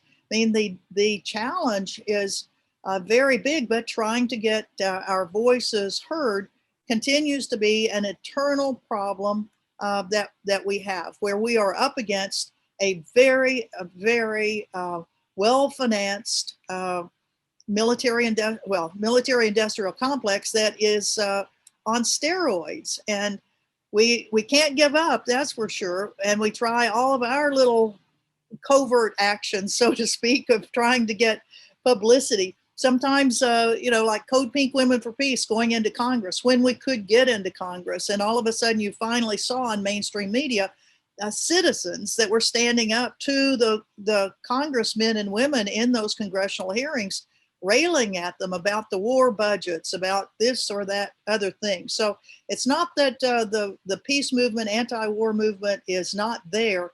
It's trying to get into that media where we can truly influence a larger number of people. Thank you. And that's why we should support Covert Action Magazine and programs like Democracy Now!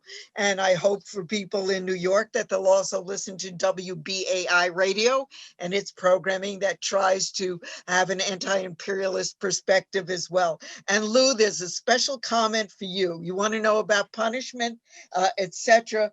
There is some suggestion that it's not about imprisonment, it's not about public ridicule, it's about sending them up with Jeff Bezos from Amazon in one of those rocket ships, not to privatize space, but to keep them the hell off the planet. So I just want to let you know, our chat room, we're taking your comments seriously. We do have a decision to make now. And what I really want to do from this stunning array of intellect and activists and people who have committed their lives to the struggle for peace and justice, I would like to give you really maybe 2 minutes apiece to kind of sum up and conclude towards the end of Always Activism what your thoughts are about this panel. Again, imbued with the spirit and direction of Philip Agee. And then we are going to go out with another final clip from Philip Agee. But just before we do that, I can't speak strongly enough to, we have to build our own institutions. We have to support our own means of communication. And that means magazines like Covert Action Magazine, which really are on the front lines of educating, agitate, informing, and organizing against US imperial designs and US hegemony, whether it's saber rattling with China, whether it's the sanctions imposed and weaponizing food and medicine against Iran, against Cuba, against Venezuela, whether it's the drone attacks to try to take out Maduro in Venezuela. It's my goodness, it's the whole world. And so, dear sisters and brothers who are participating in this forum, do support mechanisms for information such as, again, Covert Action Magazine, and with such gratitude for the sacrifice and the enormous brightness and energy that Ann Wright and Daniel Ellsberg and Chris Agee and Lou Wolfe bring to the struggle.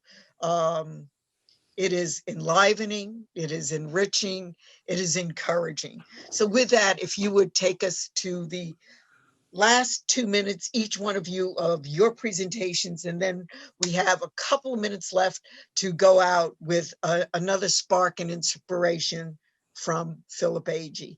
And why don't we start with Ann Wright, Daniel Ellsberg, Chris Agee, and Lou Wolfe. You're gonna take us to conclusion and to the clip from Philip Agee. Ann? Yeah, my comment is support whistleblowers wherever they are.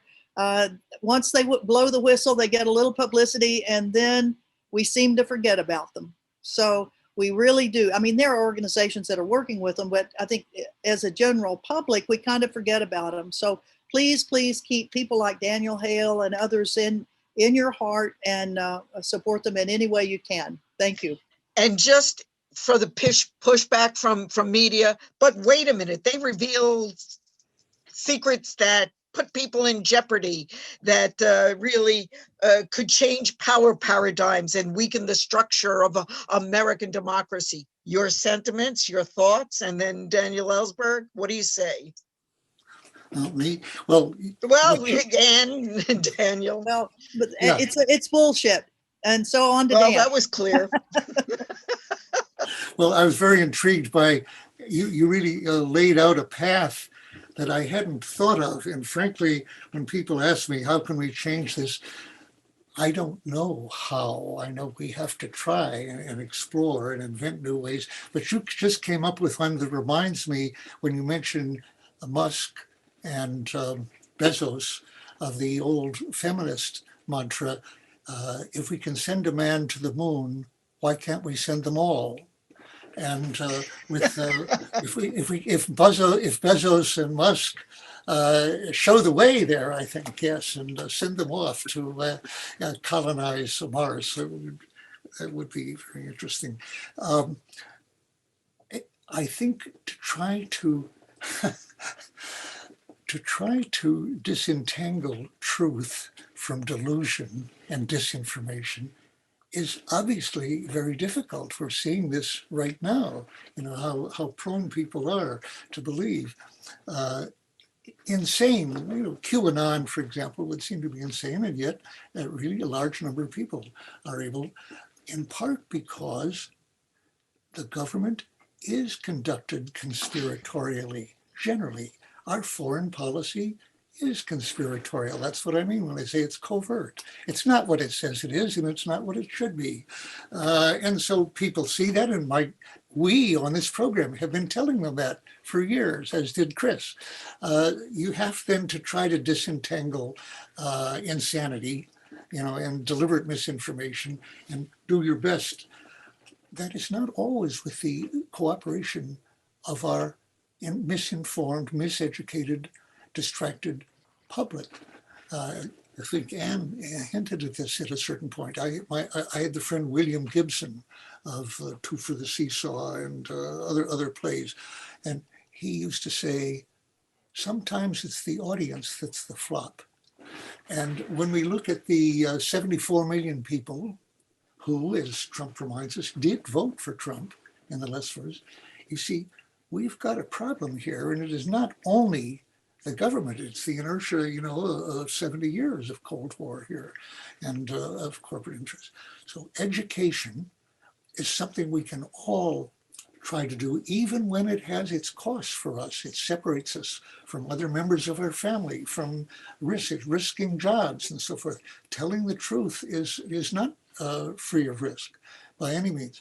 I would think of two words that do need understanding. I've used them both here: empire and denial. And denial is something that's available to every human, not only to right-wingers, not only to fools, but the left. I could give examples. Every human, it's something we have to deal with. And the idea that the US empire is not necessarily, even when it does come up, have a bad ring after 70 years of Cold War. We're the good guys. We're not always right. We're not perfect, but we're better than the others. Better to trust the president than whoever else. And that's wrong. The motives here are very different from ours. He is not. It's nice to think of a global we, and that's essential if we're to survive, I think. And yet, not to think that we is defined by the president and even by our own party. You have to be skeptical of that. And that's something that every person can contribute to in their discussions, in letters to the editor, in the kinds of protest that I think Anne was referring to, the kind of thing that she and Media Benjamin have done in the year, Ray McGovern, in saying bullshit, directly to in these events, is necessary to try to wake people up. And the likelihood of doing it is not high. It's even unlikely. I think it is unlikely that we will get away, the human species will get away with the development of the doomsday machines and the progress toward climate change that we are making every day, moving forward, even under Biden, with the emissions going up. It's unlikely, but it's not impossible. And that's the message, that's my optimism, that it is not impossible, that we can change this as the Berlin Wall was changed. That was impossible. It wasn't just unlikely. And Mandela coming to power, that didn't bring heaven on earth, even in South Africa. But it was impossible, and it did happen. And it was in the right direction. So that's our challenge. And I must say that Anne Wright and Daniel Ellsberg have turned the word bullshit into a term of art. Thank you for that. And I am reminded, and that was in the chat, one additional contribution before we go to Chris and Lou, and that is that the construct and reality of white supremacy and white nationalism, which is the cornerstone of really the ideological permission and license for the crimes of US empire and its Right. imperial designs is something that we have to talk a great deal more and ferret out. And frankly, that the peace movement also has to understand. And the issues of white nationalism and white supremacy as a license to attack the world's people, and what role that plays in and what the education process is to deal with that. And then perhaps there will be more of a coming together of the quote unquote peace movement with the anti-imperialist movement and with certainly the Black Lives Matter movement to really build this movement to tackle the crimes of US empire and really see power paradigm shifts.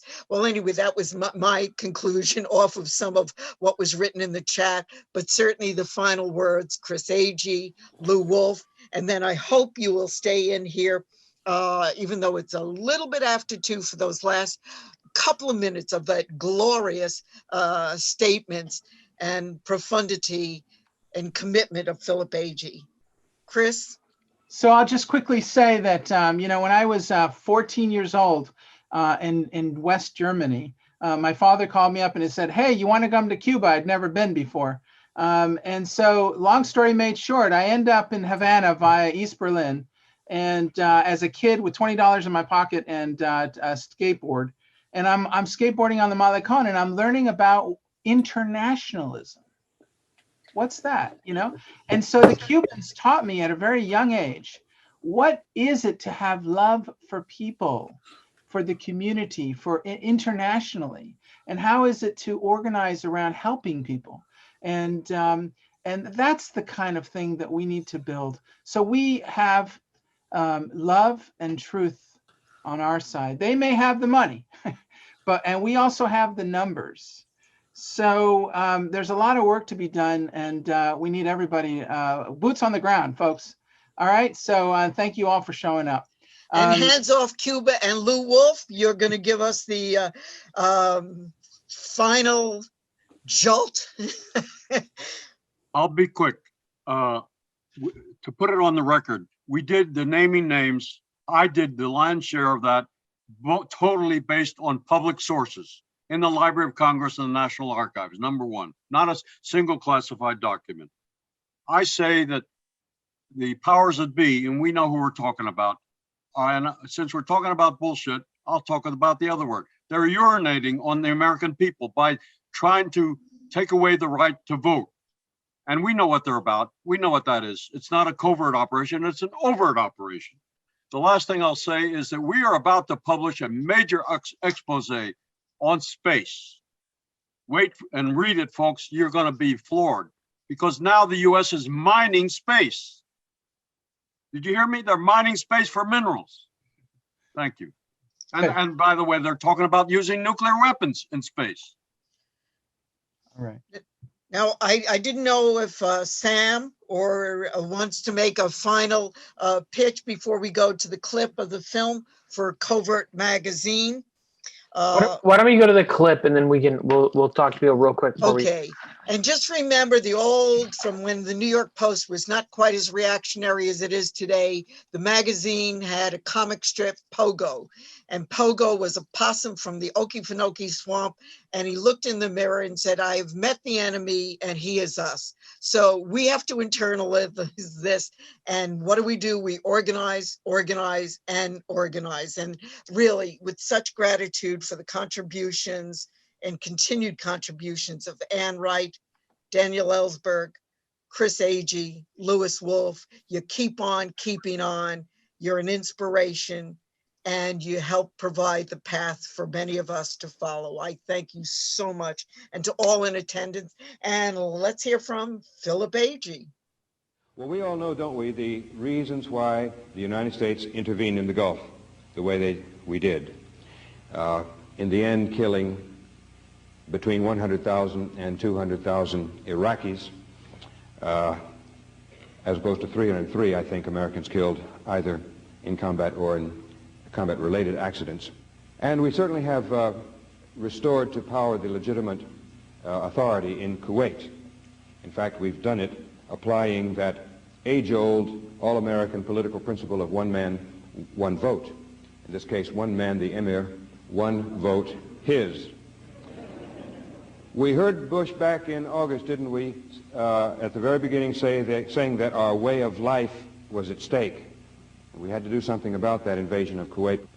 We also heard, didn't we, besides the way of life was at stake, we had to intervene to protect the access to the energy resources of the Persian Gulf.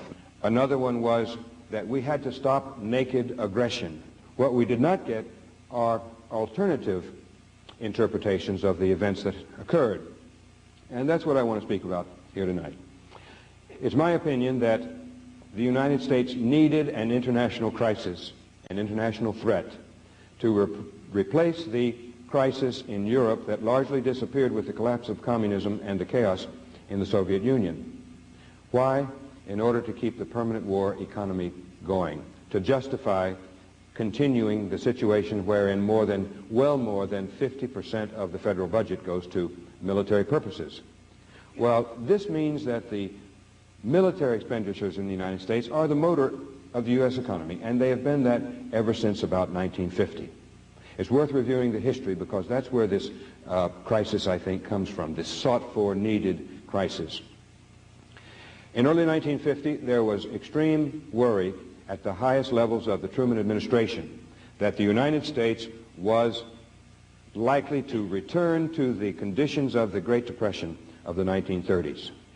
And so early in 1950, the decision was taken that this domestic economic problem was going to be solved through militarism. That is, through rearmament in the United States and through U.S. financing of the rearmament of Western Europe, particularly Western Germany. The document which provides the analysis of the world at that time and the U.S. place in the world and the internal situation in the United States was top secret for 25 years. In 1975, it was accidentally or through error released and published.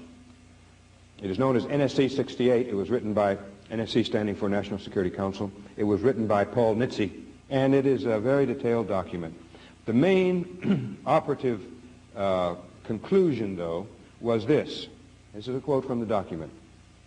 The United States and other free nations will, within a period of a few years at most, experience a decline in economic activity of serious proportions unless more positive governmental programs are developed.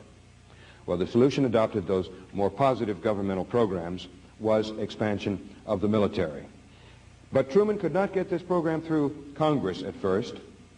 There was opposition there and public opposition to the enormous new taxes that this program would require. He went on national radio, declared a state of national emergency, and said what Bush's remarks about our way of life being at stake reminded me of. He mustered all the hype and emotion he could, and Truman said, among other things, he said, our homes, our nation, all the things that we believe in are in great danger. This danger has been created by the rulers of the Soviet Union. In his speech, he also called for massive increases in military spending for U.S. and European forces, quite apart from the needs in Korea. Well, there was no threat from the Soviet Union. They were still rebuilding from the rubble of World War II, in which they had lost 20 million people. They were no threat, but they were manufactured from 1950 on, from the time of Korea on, as a grave threat to the United States.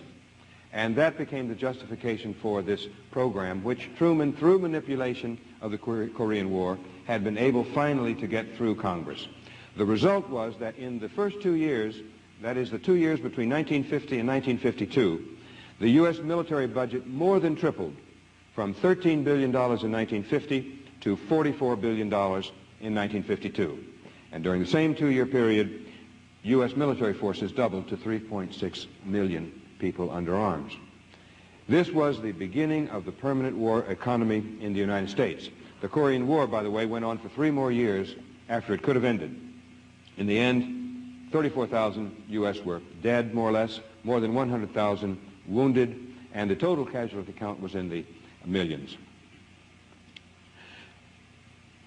It is worth recalling that because from 1950 on, the Soviet threat was the justification for the permanent war economy and the justification for these enormous military expenditures. What does that mean in far as the United States is concerned? Well, it means that we have not addressed or begun to solve the many domestic crises that we all know exist.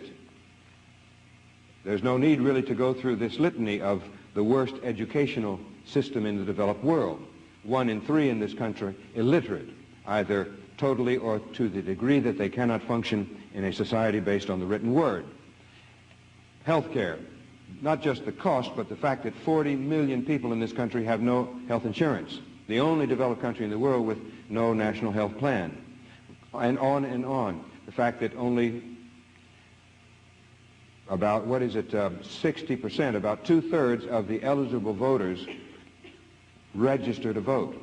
And of those who register, only about 80% actually vote, so only in the end, 50% of the eligible voters vote in national elections in this country. And that means that a president is elected with around 24-25% of the potential vote.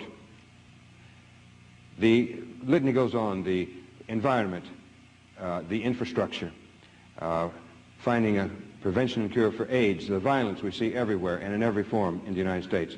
When you put all these things together, I don't think anyone would argue, add drugs, of course, anyone would argue that we have a domestic society in profound crisis. And the reason why over all these years these crises have not been solved is, in my opinion, because those who really control and rule the United States don't want them solved. Imagine what would happen if we had an informed electorate, if we didn't have the worst educational system, if we had a negligible, perhaps, illiteracy rate here. There might be an informed electorate. We might be debating real substantive issues in the electoral process or in the political process in the United States. There might be a threat in this country of real democracy if we solved the domestic crises in this country. People might clamor to participate if there was a real debate. There might be a threat of a third party, I mean a second party in the United States.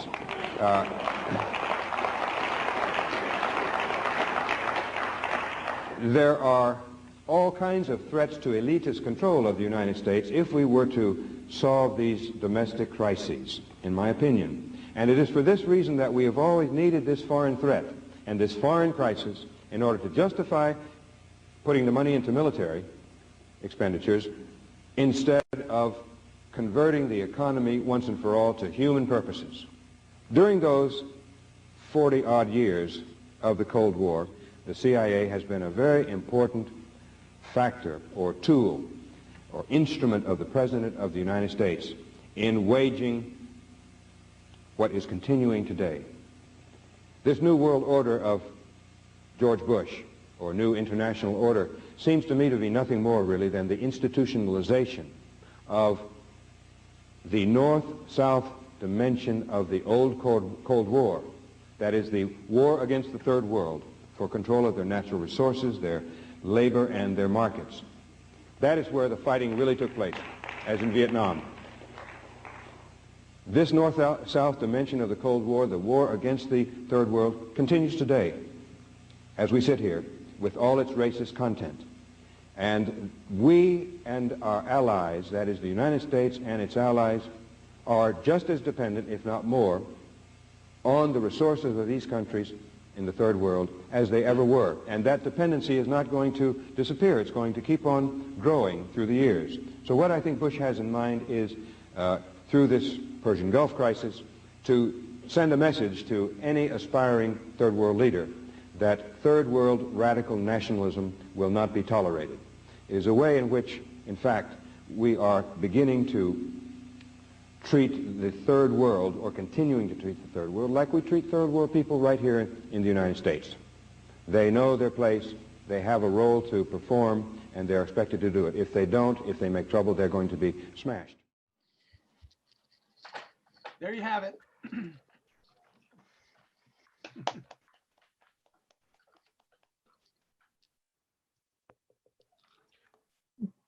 Mimi, you might be muted, Mimi. You might be muted. Muted.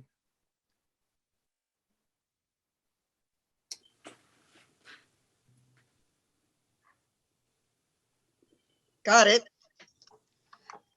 First of all, kudos to everybody. Technical glitches, almost non-existent. And I just want to turn it over to Sam Alcoff for a final word in support of Covert Magazine. And again, gratitude for all of you joining. It is upon us to make the changes that we believe in. And I know folks here have spent their lives doing that and will continue to. And Chris and Lou, Anne, Daniel Ellsberg, really special people. And for me, this was an entire university education wrapped up in these 2 hours.